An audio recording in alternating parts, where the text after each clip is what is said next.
Have you heard about Anchor? If you haven't, I'm here to tell you it's the easiest way to make a podcast. Let me explain. It's free, and I mean free. I haven't paid a dime to produce or distribute my podcasts. There's a creation tool that allows you to record and edit your podcast right from your phone or computer. How easy is that? Podcast distribution can be a headache, but not with Anchor. Anchor distributes your podcast for you so it can be heard on Spotify, Apple Podcast, and many, many more. As a bonus and not an obligation, you can make money from your podcast with no minimum listenership. Anchor has everything you need to make a podcast in one place. Download the free Anchor app or go to anchor.fm to get started.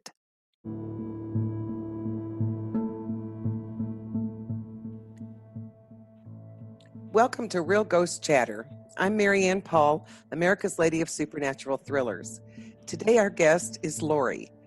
Lori is an aide in an English as a second language class. She works with students from many different countries and she loves her job. She also owns LRW Travels and is a travel consultant. Traveling is one of her passions. Lori has been interested in the paranormal since the age of 10 when her grandmother would visit her in the bathroom of her childhood home after her death. So Lori, tell us first about visiting with your grandmama in the bathroom, of all places. Well, my grandmother died when I was about 10, and we weren't super close because I lived in Okinawa as a child, and she lived in Tennessee and had never left the state of Tennessee.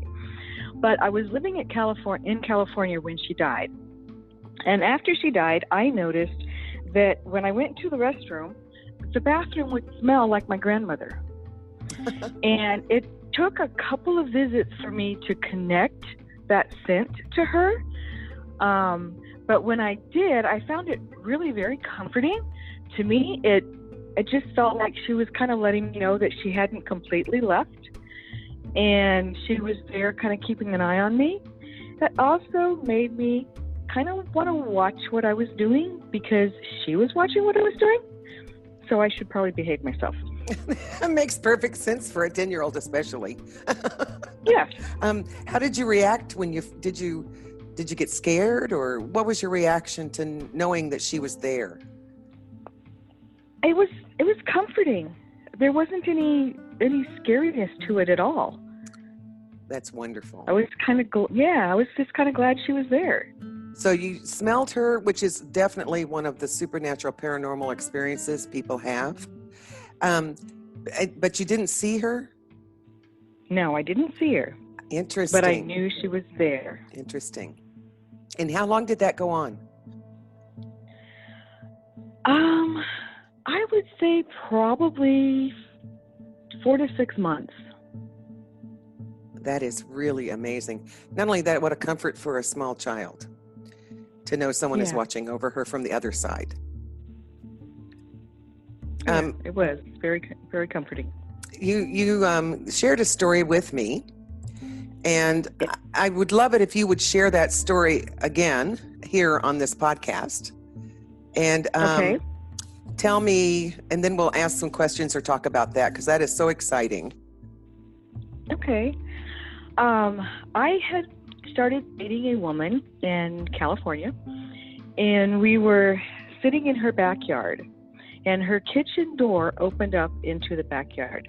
And we were just sitting there chatting, probably drinking a Diet Pepsi or something, and I saw someone exit from the kitchen into the backyard. And we were the only people there. So it startled me a little bit, but I didn't want to make it real obvious because we had only been dating maybe 3 or 4 weeks, and I didn't know how this person would react if I told them what I had seen. Right. But I do not have a poker face. And so Bobby says to me, "You saw him, didn't you?" And I just kind of looked at her a little quizzically. It's like, "You did. You saw him. I know you saw him." And I'm like, well, yeah, I did see someone. And she says, you're not the only one. I'm like, oh, okay. So now I know she's open to the idea that I've seen this person. And she says, what did he look like? I said, a lumberjack. And she said, yep, that's him. That's the same person. Wow. And I said, yeah, he was in, like dungarees, blue jeans, and sort of a red and blackish plaid, like almost like a jacket, just kind of bulky looking. Mm-hmm. And she says, yeah, that's him.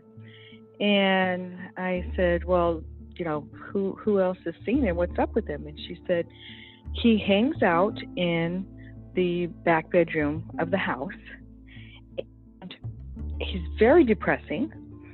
He cries all the time, and he's very disturbing to my roommate.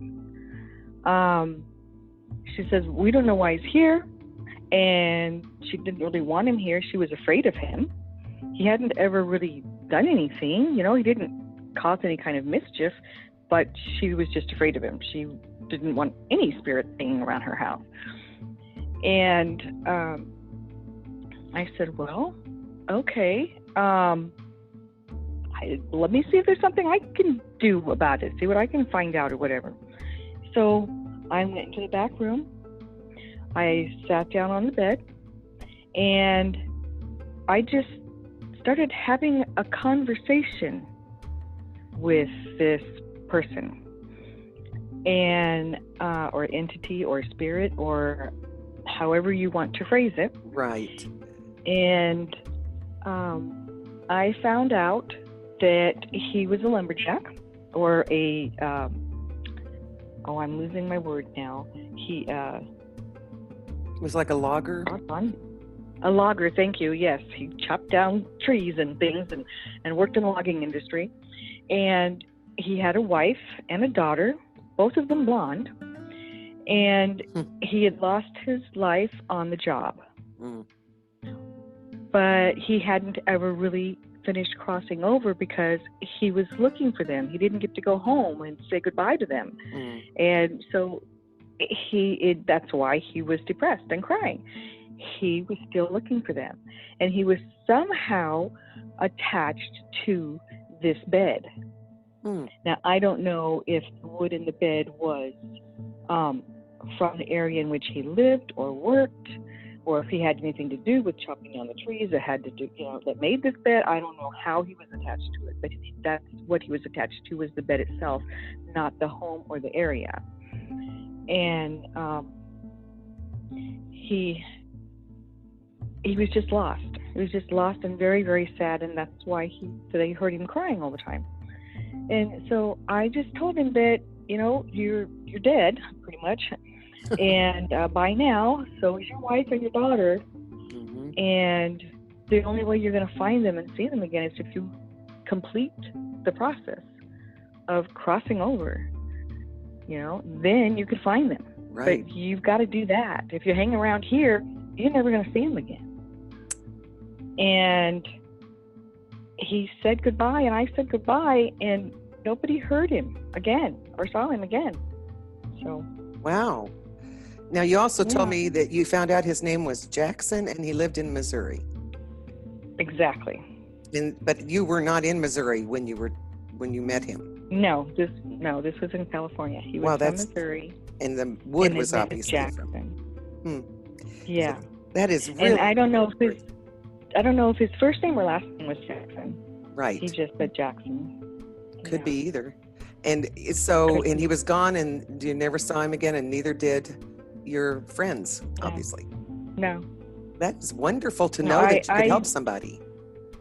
Yeah, and I had not ever done anything like that before. I just sort of went in there and did what felt naturally to me, and that was the result.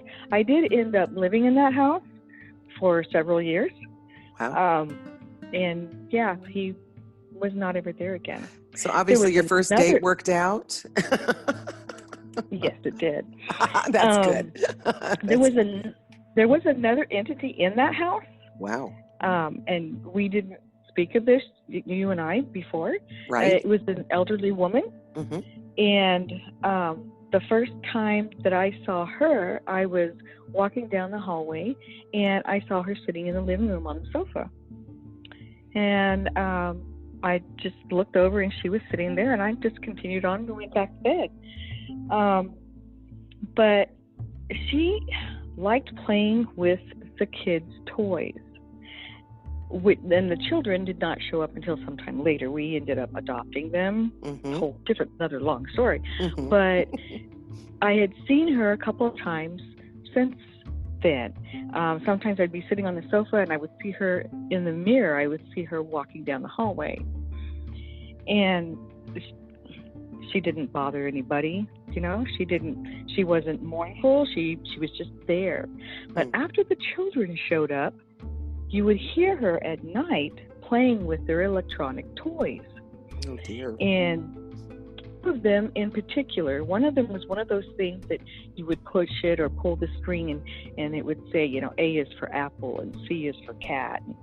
And the first time that happened, I was up and out of bed. Those kids were supposed to be asleep. They had school the next morning. And I went in there and they were sound asleep. Wow. And the toy was playing. And it's the grandma, the old lady. And then another toy that she liked was a little car, and its lights would flash on, and it would make a little beeping sound, and it would do that when I was walking down the hall to go to the bathroom. And it would do, and the kids were asleep. There's nobody around it, but it would do that little, do its little thing. So did you have to cross her over too? I didn't. I liked her. Uh-huh. I liked her presence, and I liked her presence around the kids.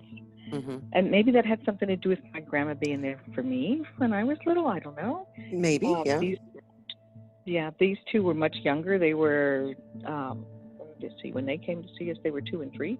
Mm-hmm. But she was such a good presence in that room with them. I just let her stay.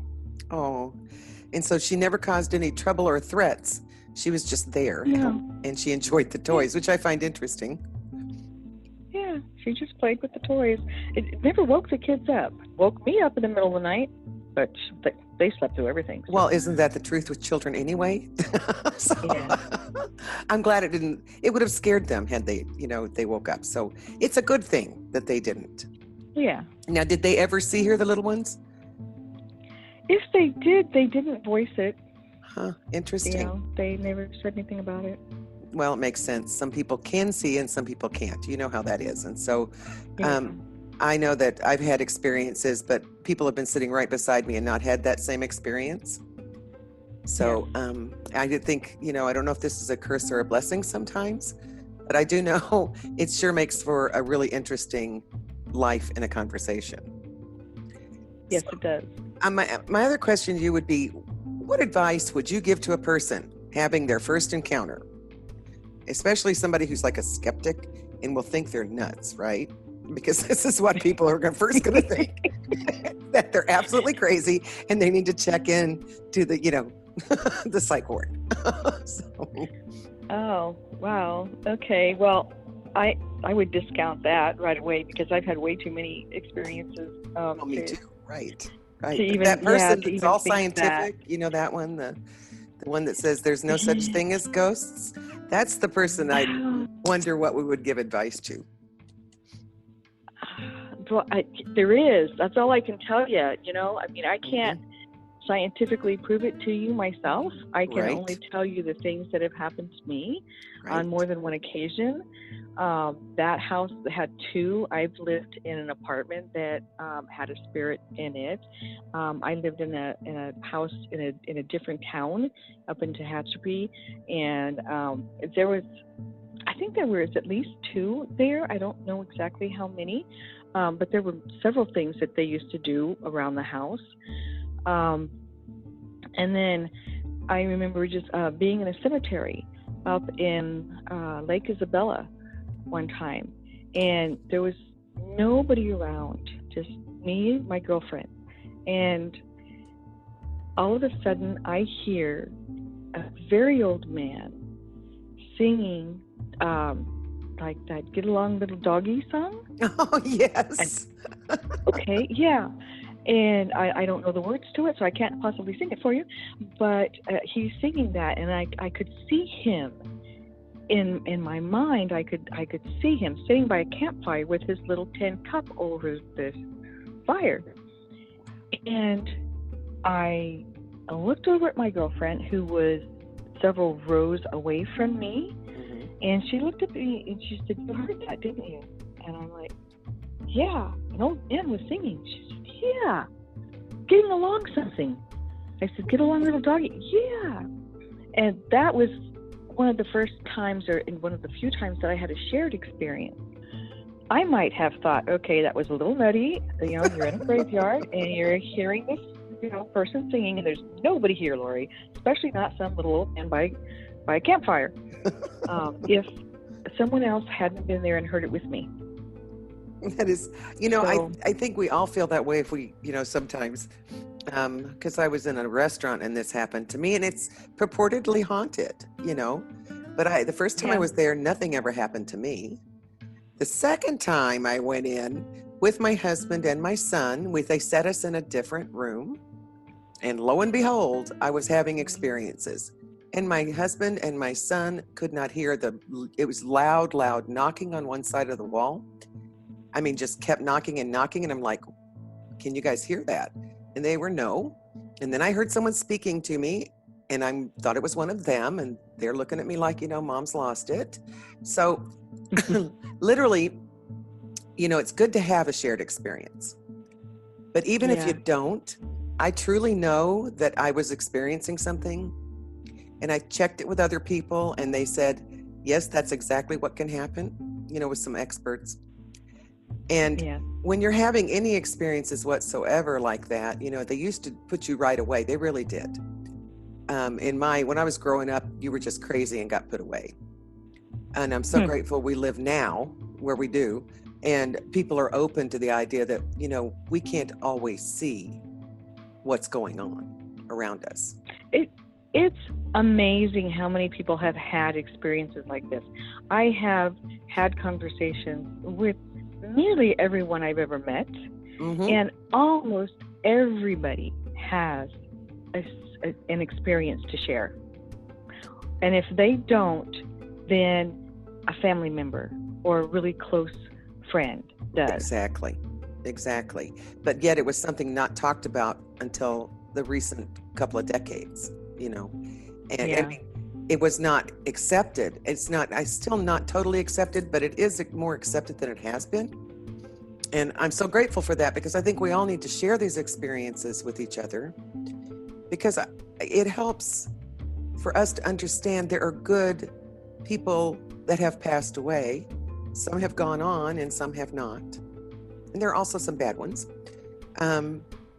But what you've experienced is being able to help somebody who was a person. I don't see them as a ghost. I see them as a person. Oh my goodness.